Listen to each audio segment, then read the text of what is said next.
How hackers took down an entire country's internet.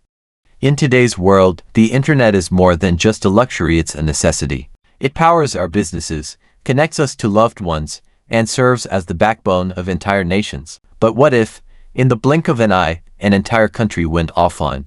No access to news, no financial transactions, no government communication, just silence. It sounds like something out of a dystopian thriller, but this has happened in real life.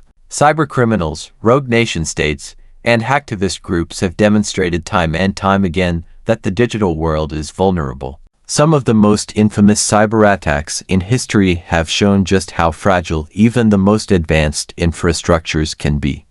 One of the most shocking examples took place in Estonia in 2007, when a wave of cyber attacks effectively brought the nation to a standstill. This wasn't just an inconvenience, this was an act of digital warfare. The ticking time bomb, political tensions, and cyber threats.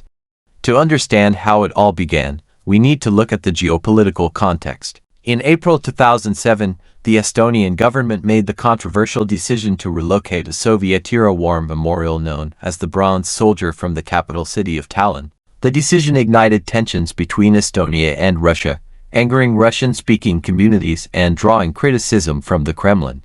But while protests erupted on the streets, an even more sinister attack was brewing in cyberspace. Just days after the monument was moved, Estonia became the target of a massive, coordinated distributed denial of service DDoS attack. It started small websites of government agencies, banks, media outlets, and telecommunications companies experienced slowdowns. But soon, the attacks intensified, shutting down critical services entirely. Estonia, one of the most digitally connected nations in the world, found itself cut off from the internet. The anatomy of the cyber attack, a digital siege.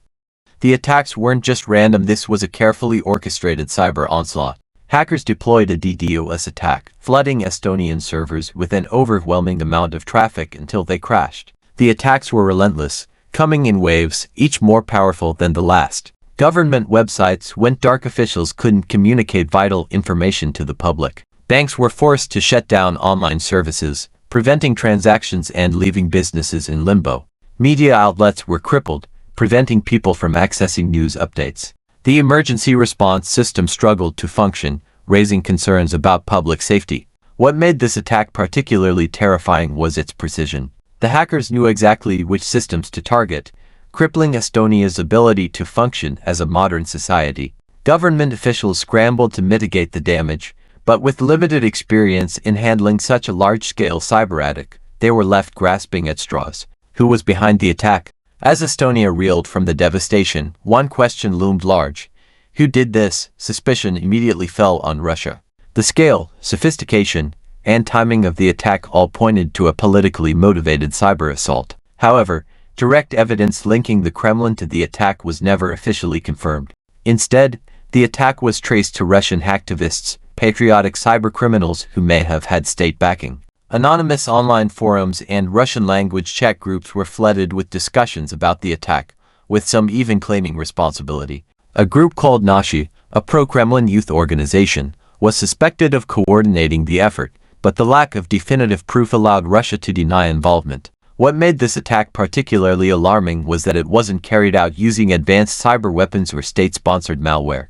Instead, the hackers used botnets, networks of infected computers controlled remotely to bombard Estonia with traffic. This meant that even everyday internet users, unknowingly infected with malware, had their computers used as weapons in this digital war.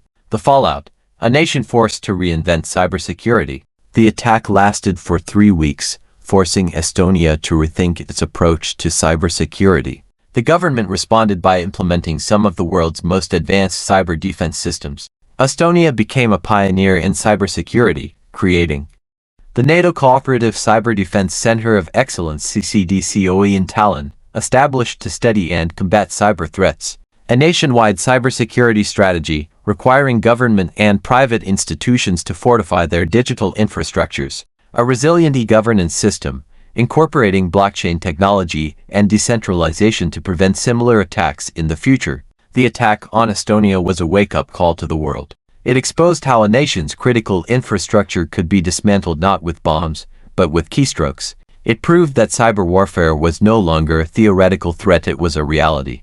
Cyber warfare today, the new battlefield. If the attack on Estonia was the first major warning sign, what followed in the years ahead confirmed our worst fears. Countries around the world have since fallen victim to similar cyber attacks. 2010, Stuxnet, a sophisticated worm, believed to be a joint US-Israeli operation, targeted Iran's nuclear program, physically damaging centrifuges used for uranium enrichment. 2017, WannaCry, a global ransomware attack, allegedly orchestrated by North Korea, paralyzed hospitals, businesses, and government agencies in over 150 countries. 2022, Russia-Ukraine cyber war. As Russia launched its full-scale invasion of Ukraine, cyber attacks crippled Ukrainian banks, government institutions, and critical infrastructure. Each of these incidents underscores the growing power of cyber warfare. Unlike traditional warfare, cyber attacks require no troops, no missiles, and no physical invasion.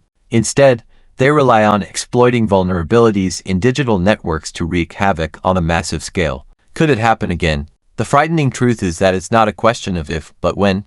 The world is more connected than ever before, and with that connectivity comes unprecedented risks. Governments and organizations are investing billions into cybersecurity, but no system is completely immune.